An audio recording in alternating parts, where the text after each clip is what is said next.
have the pleasure of interviewing Dr. Robert Barris, who is a psychiatrist licensed in the New York area, and he is going to talk to us today on various topics.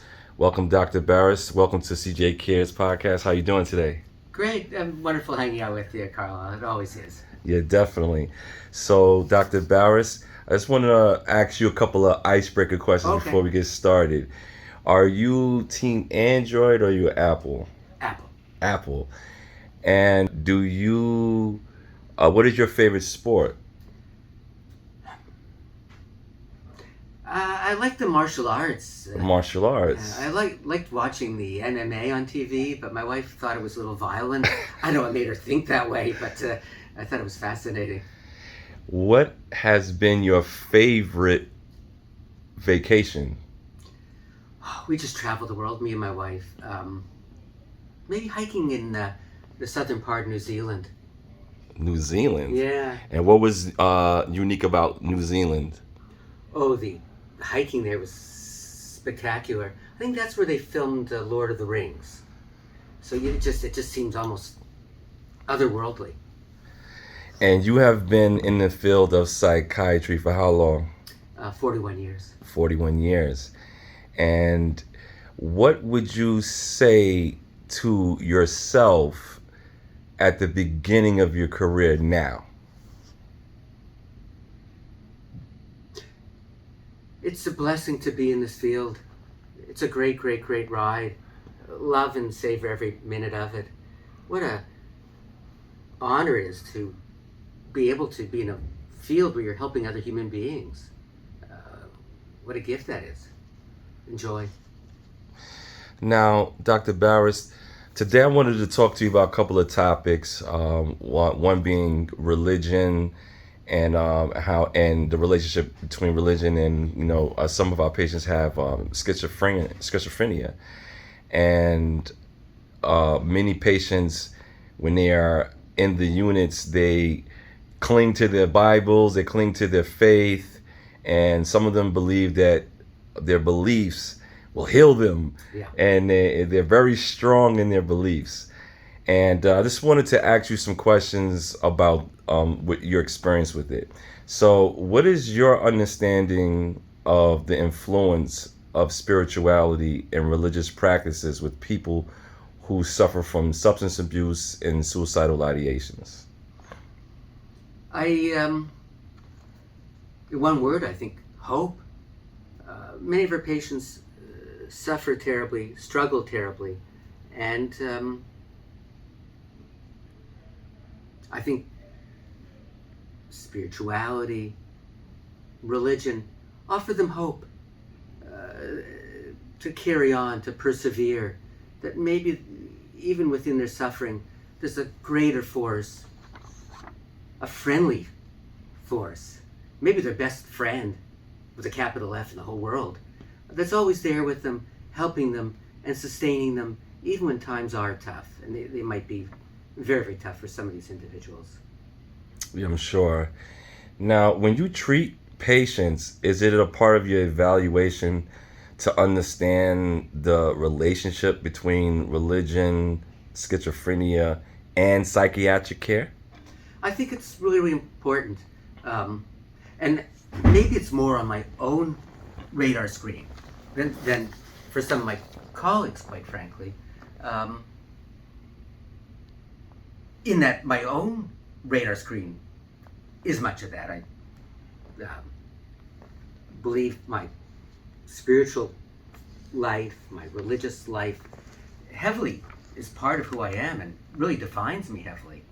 And coming from that place, maybe it's easier for me to think that way in terms of my patients than perhaps a psychiatrist who's not involved with anything spiritual, isn't religious,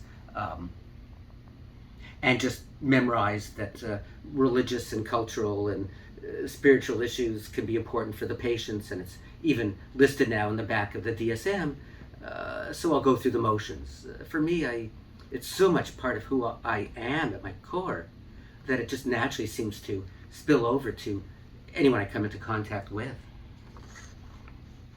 And religious issues, in accordance with like psychiatric research, it appears as if there's not a lot of research on religious issues and mental health. Why do you think that is?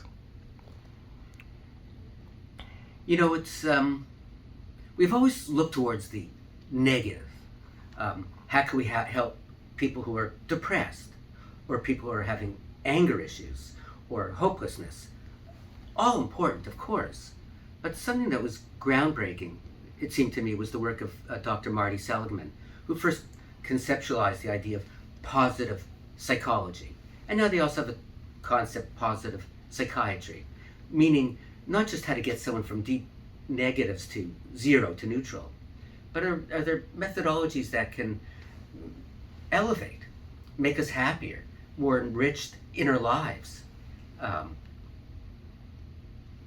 Gratitude, forgiveness, beneficence, generosity. So that's the kind of stuff that Seligman started to talk about.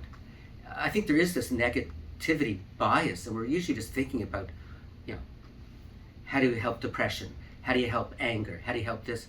And we're shortchanging our patients and shortchanging the field. Not that we should just make them from negative into neutral, and that is important. But beyond that, can we take it deeper than that? How could you have more life satisfaction, more joy in your life, more connection in your life? Just deepening their lives, deepening the work we do, deepening our field. Some of my colleagues, so many healthcare practitioners burn out. But if you think in a different way, in this way, for example, how could you ever burn out if you're just connecting with patients, deepening their life experience, deepening your own life experience? It's a journey that, for me, began, when I first started practicing medicine 41 years ago. And with the right mindset, with God's help, it just gets deeper and more exciting and more dynamic every day. And what is your take on religion and spirituality in the field of mental health? We live in hard times now, and it worries me greatly. It almost feels that there's a societal fracturing. We all have our own little bubbles now, our own little silos. We go home, we log on, and we're all connected to this World Wide Web, and might have on Facebook, thousands of friends. But how many real friends do we have that will show up at 3 a.m. if there's a crisis? Most Facebook friends, I don't know that that's happening. Feeling a sense of Check out the new fragrance by Tess, Tess44. Go to www.mytestimony.com to purchase yours now. Welcome to Line 3 Bikes. Line 3 Bikes is in the business of creating works of art inspired by and catering to the urban cycling lifestyle. Let Line 3 Bikes show you where creativity and innovation intersect. Get started on making your dream bike a reality. Community where you know your neighbors and they know you, and you're there for each other. There seems to be less and less of that. And I think in measure, heavily contributory to that, has been in America and in the West, diminution in the interest of in religion. Lesser the percentage of people who endorse going to church or synagogue or mosque regularly, once a week or what have you. And there's so much research on longevity, and if you go to religious services regularly, your lifespan is enhanced by perhaps 10 years, research shows. And the funny thing is, that research, that even if you go to church or synagogue, but you don't really believe any of it, but you just go because, your wife wanted you to go, or your friends say, come on, it's nice, and there's nice people. Even if you go and don't even believe, those same benefits of longevity are conferred. And I think it speaks to, we're social animals, and that sense of community is so vital. And with our patients, then they're victims as well. Not having a sense of belonging anywhere. And I think religion or religious institutes are that message of you belong. Every human being has the image of God in him or in her. Even somebody who happens to have a severe mental illness or a substance use disorder, you're still within the image of God. We still embrace you, accept you, love you, and you belong. Now, Dr. Barris, I noticed some pretty nice artifacts here in your office, and it's hard to ignore, right? You have different varieties of colors of rocks on your desk. What is the significance of these artifacts you have? You know, glad you asked, Carlisle. You're the best, Carlisle. You know, you're such a delight. I'm so thrilled to be doing this. I love your style. It's just speaking softly and getting the job done. Speak softly, carry a big stick. You know what? I once heard a crazy expression that our brains are sort of like tofu.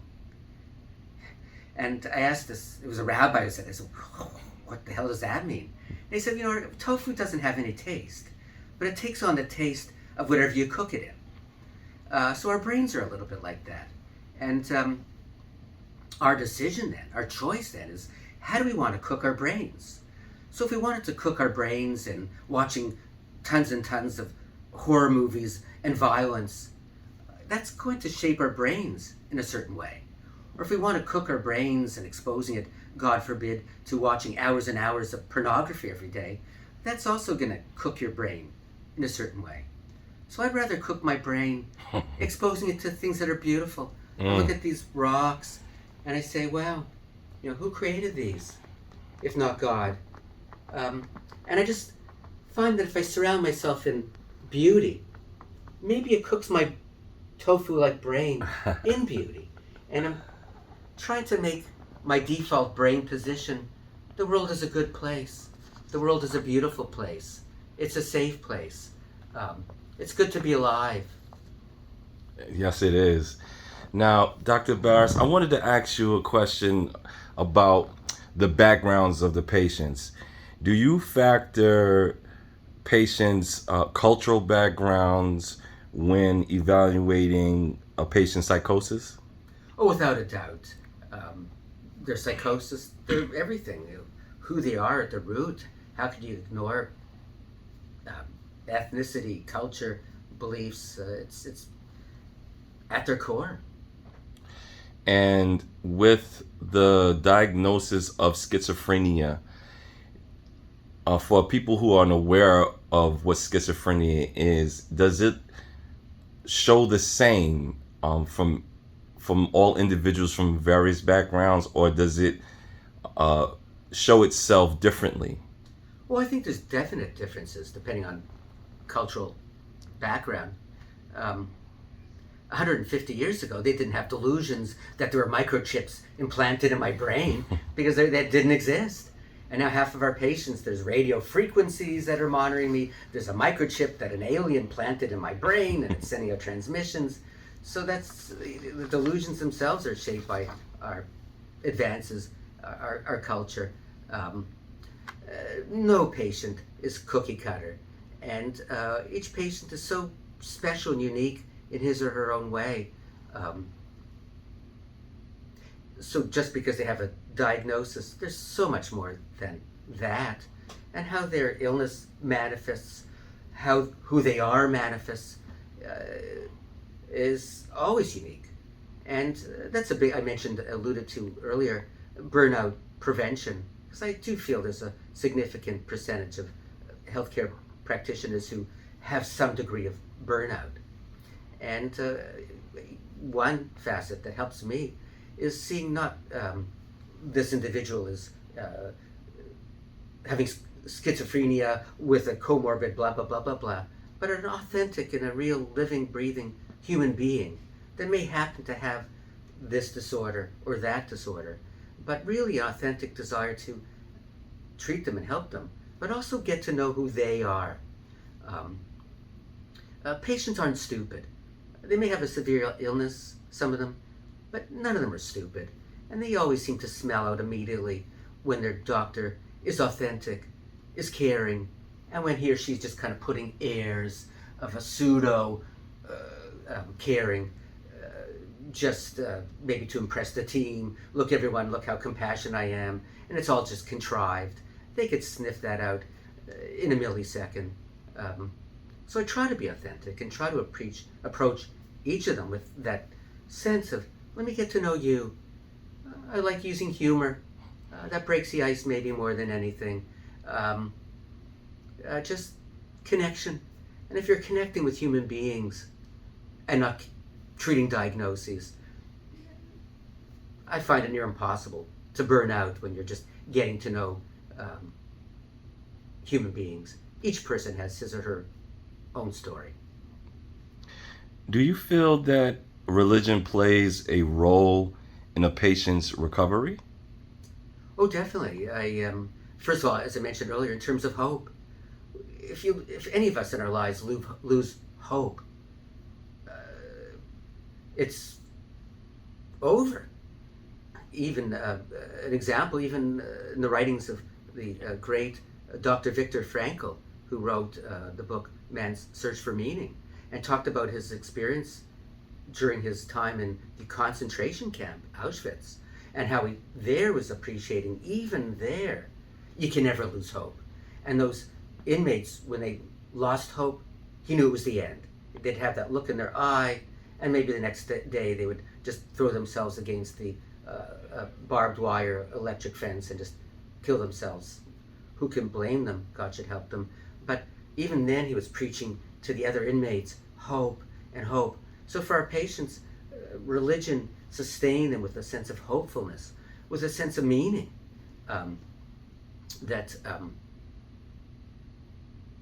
If we don't have a sense of purpose in our lives and of meaning in our lives, then it just feels empty, vacuous, and horrible. So I think religion is not the only one, but a very potent vehicle towards cultivating hope, resilience, optimism, meaning, and belonging to a community, a caring community, that we're there for each other. When a patient is suffering from religious delusions, is there a disconnect between where the patient believes religious practices helps to cope with mental illness? Well, that is tricky. Sometimes how I broach that, because I can't feed into that if they have delusions involving religious beliefs, etc. I'm not going to feed into that, of course, and that might have to be confronted. But I often start with at least validating, lest they think, oh, this guy just doesn't believe and doesn't care. He doesn't, I hear you, and I hear how important it is to you, your spiritual belief set, your belief in God, etc., etc. So starting with validation, lest they think I'm just going to discount the whole thing. But from that place, and maybe trying to get a foot in the door, maybe opening it to, but let's look at the evidence, because what you're saying does sound kind of outlandish. And sometimes I'll even say that I think God created doctors for a purpose. Too many doctors, I hate to say it, run the risk of hubris, of a bit of arrogance. Look what I'm able to do, and wow, I was in that OR, and wow, was I amazing. And that's dangerous. For me, at least, having a belief in God helps me try to control my own personal hubris, my own personal arrogance, by reminding me I'm nothing but a middleman doing God's healing. I'm a conduit for the healing. Nothing but a servant. But if you're a servant of the Holy One, then that's pretty good. Yes.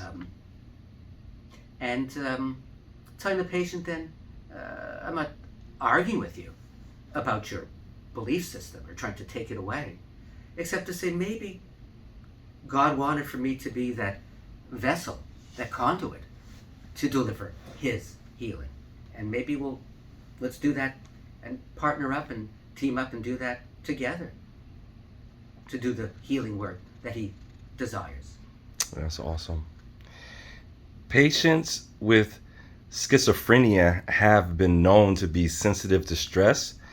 Can religion serve as a coping mechanism? Oh, definitely. I've mentioned a couple points, and I could elaborate further, for sure.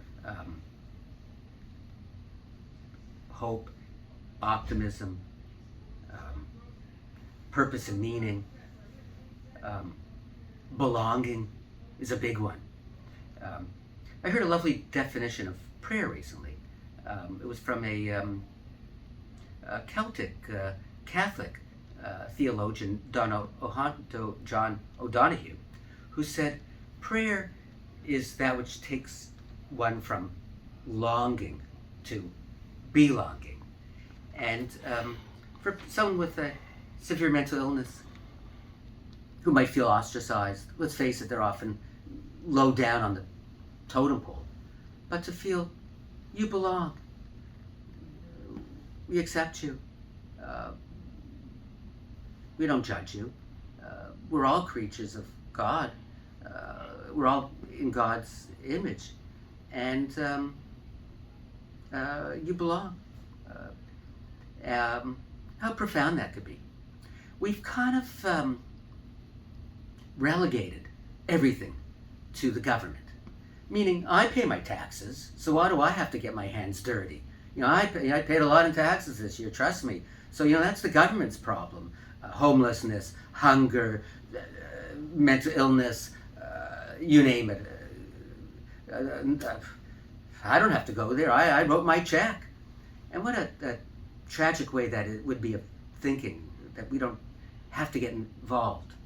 It was the famous sociologist, writer Alex de Tocqueville, who came from France in the 1800s to see America, because he heard all about it from France when he was in France, and how amazing the United States of America was. And he was amazed.